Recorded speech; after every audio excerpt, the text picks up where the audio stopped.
Ընկերներ, քանի որ բազմաթիվ հարցեր կային այս օլիո էքստրա վերջինե դի օլիվա ձեթի մասին, թե ինչպես են Իտալիայում ուտում, ինչով են ուտում, ինչ բաղադրատոմսերում են օգտագործում,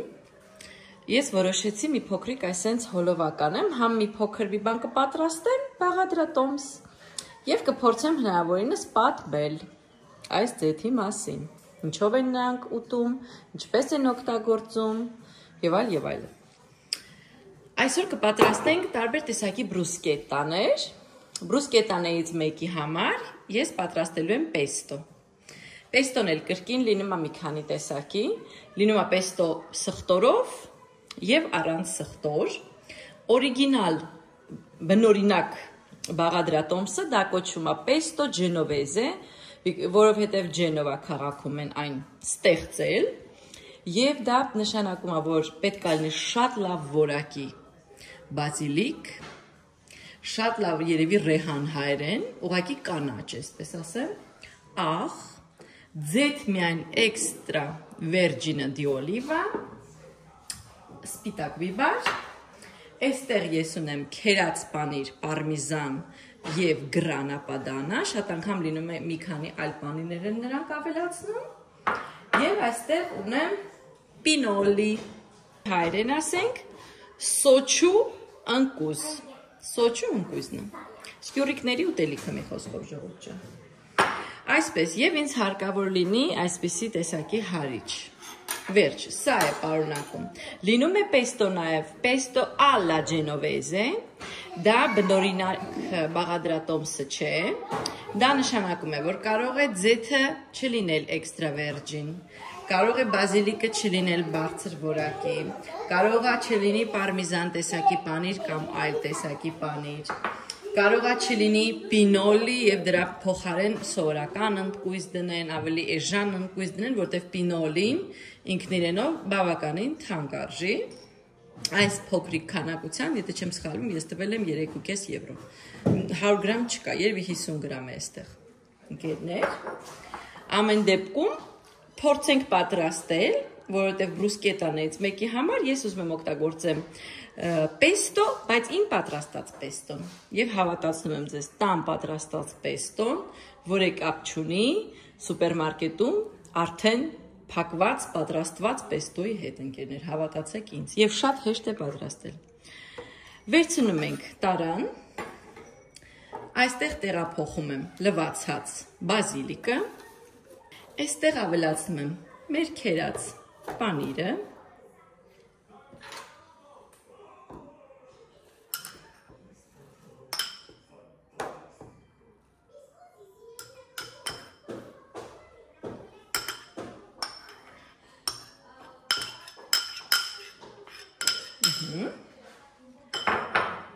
ավելացնում եմ պինոլի, սոճունկույզը եւ ավելացնում եմ այս փոքրիկ սխտորը։ Եթե չեք սիրում սխտոր, կարող եք այս միջի կանաչ, այս ջղային մասը հանեք ժողովուրդ, այսպիսով։ Փորձում ենք այս ամենը հիմա հարել։ Զանգվածին ավելացնում եմ ձեթ, ձիթապտղի, առաջին մզվածքի, բավականին մեծ քանակություն պետք է ավելացնեմ, ընկերներ։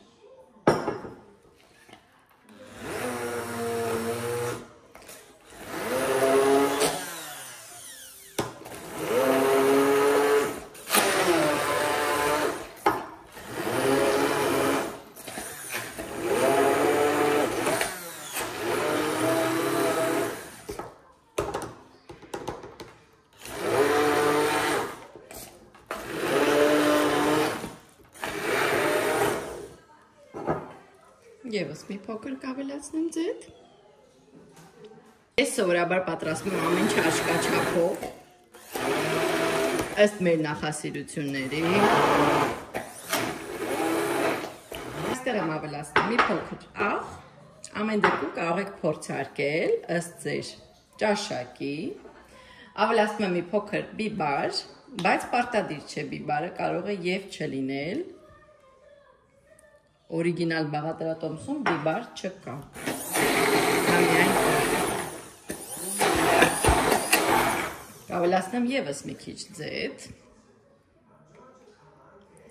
Այդ իսկ պատճառով ձեթը արդեն հասկացաք մեկ ինչ քանակություններով ենք առնում, որտեղ ամեն ինչի մեջ օգտագործում ենք ձեթ։ Հավելեմ նաև, որ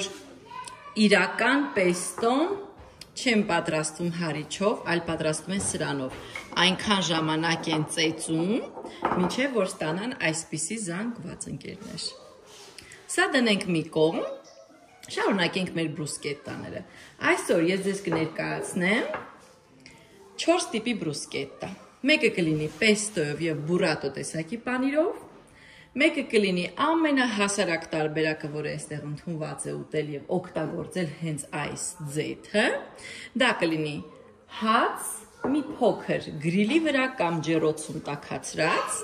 և աղ։ Դա ամենապարզ տարբերակն է, որը դուք միշտ կգտնեք բոլոր ռեստորաններում և ամենուրեք։ Երրորդ տարբերակը ես կպատրաստեմ ֆաջոլիով բրուսկետտա։ Ֆաջոլին, այսինքն լոբին,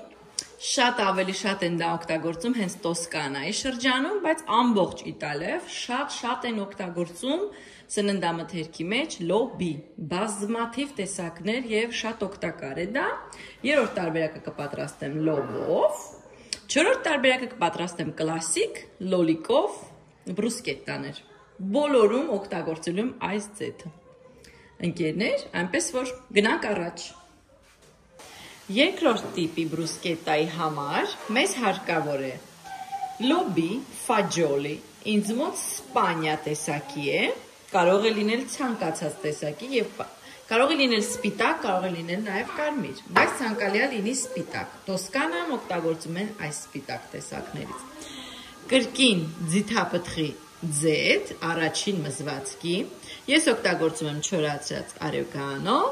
օգտագործում եմ բազիլիկո, այսինքն չորացրած ռեհան, կանաչ և աղ, ընկերներ։ Այս ամենը պետք է պատրաստենք կրակի վրա։ Ընկերներ, վերցնում տապակը, միացնում եմ, ավելացնում եմ ձիթապտղի ձեթը, բավական մեծ քանակությամբ, այստեղ ավելացնում եմ մեր լոբին, ավելացնում եմ աղ, ըստ ճաշակի, ավելացնում եմ չոր բազիլիկ և ավելացնում եմ չորացած օրեգանո։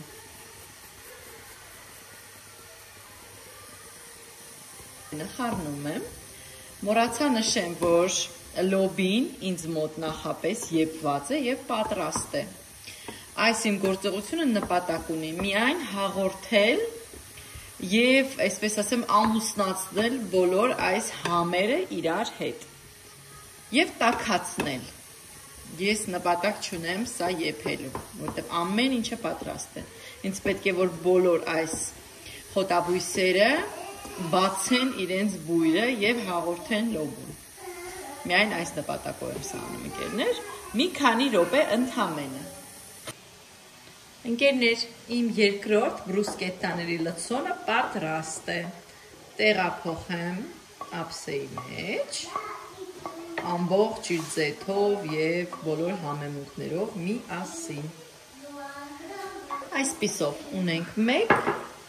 ունենք 2, հիմա կպատրաստեմ երրորդ լցոնը լոլիկով։ Երրորդ բրուսկետտայի համար ինձ հարկավոր է լոլիկ, կարող եք վերցնել ցանկացած տեսակի լոլիկ, ինձ մոտ չիլեջինո տեսակի լոլիկն է։ Լվանամ և սկսենք կտրատել։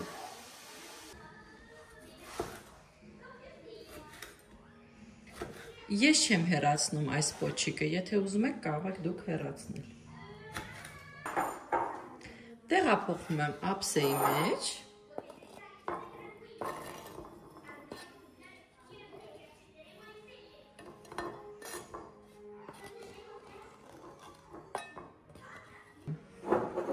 Կրկին ձիթապտղի ձեթ, extra virgin olive oil։ Պարտադիր։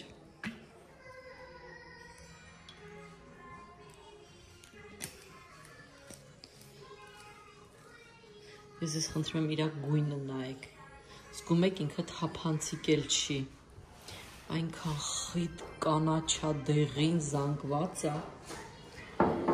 Այստեղ ունեմ թարմ բազիլիկ, կավելացնեմ ինչպես նաև թարմ, բայց ես սիրում եմ ավելացնել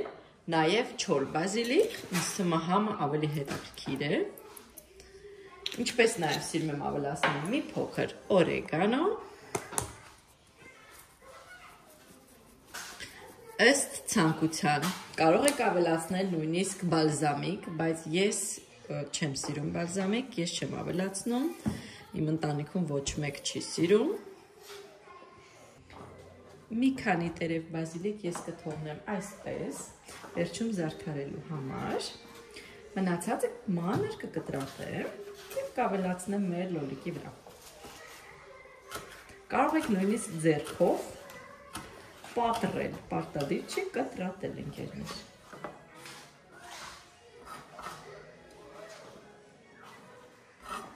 Հիմա կպատրաստեմ հացը, կկտրտեմ այն և գրիլ տապակի վրա մի փոքր կկարմրացնեմ։ Կարող եք, եթե գրիլ տապակ չունեք, կարող եք տաքացնել ջեռոցում, մի քանի րոպե, որպեսզի ստանա խրխրթան շերտ։ Ընկերներ, ինձ մոտ Pane Toscano է, այսինքն առանց աղ, Տոսկանայի հաց է, սպիտակ, ինչի համար առանց աղ, որովհետև բոլոր բրուսկետաները համեմված են, սա հիմնականում ուտում են կամ բրուսկետաներով, կամ սոուսներով, այդ իսկ պատճառով գերադասում են, որ լինի առանց աղ, և իրենք ավելացնում են աղը բրուսկետաների լցոնի մեջ։ Կտրատենք ընկերներ։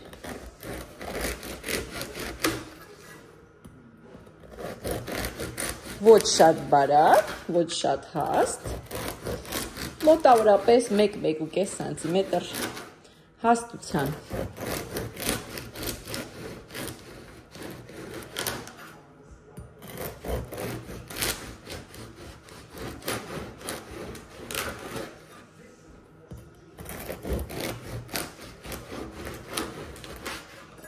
Այսպիսի տեսակի հացը սպիտակ,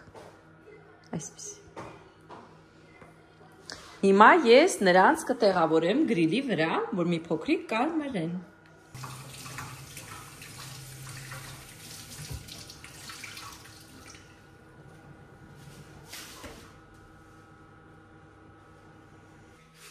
Իմ հացը մի փոքր կարմրեց, զգում եք, որ խրխրթան է, այսինքն բավարար է, ընկերներ։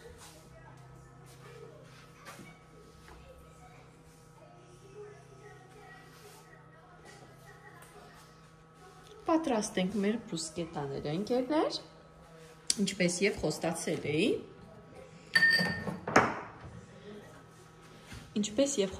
էի, կներկայացնեմ ձեզ 4 տեսակի բրուսկետա,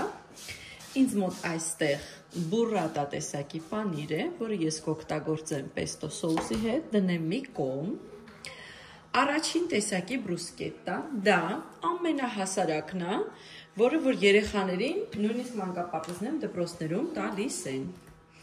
Ընդամենը ձեթ, հաց, այսենց մի քանի կաթիլ, այսենց ավելացնում են վրան ավելացնում են աղ, և սա դուք կհանդիպեք բոլոր ռեստորաններում, բոլոր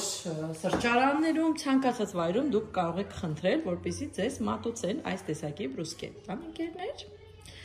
Երկրորդ բրուսկետան ցնում ենք պեստո սոուս, ընկերներ, մեր պատրաստած պեստո սոուսը ավելացնում ենք մեր հացի վրա, բավականին առատ,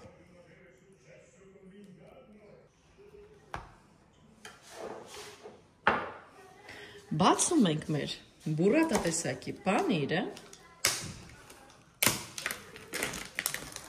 ընկերներ, տեղավորում ենք մեր հացի վրա, վերցնում ենք բրուսկետան, սխտորով ուղղակի պատում եմ մեր բրուսկետան, մի փոքր շերտ, Եթե չեք սիրում սխտոր, կարող եք բաց թողնեք այս քայլը, բայց ես ձեզ խոստանում եմ, որ սխտորով ավելի համեղ է։ Վերցնում ենք մեր լոլիկը։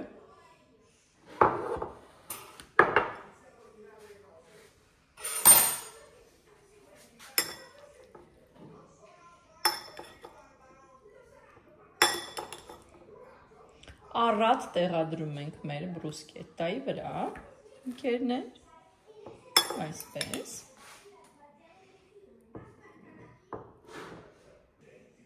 Զարդարում ենք բազիլիկի տերևով, ընկերներ։ Մեր 4-րդ բրուսկետայի համար վերցնում ենք լոբին, սպիտակ լոբին, սպանյա տեսակի ինձ մոտ,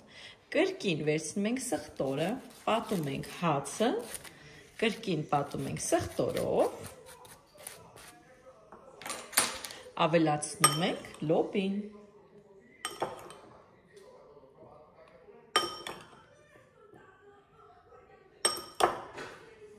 Կրկին բավական քանակությամբ, որպեսզի զգանք համը, ընկերներ, այսպես։ Այս ամենի վրայից ավելացնում ենք կրկին մի փոքր ձետ, մի քանի կաթիլ ամեն մեկի վրա, ընկերներ։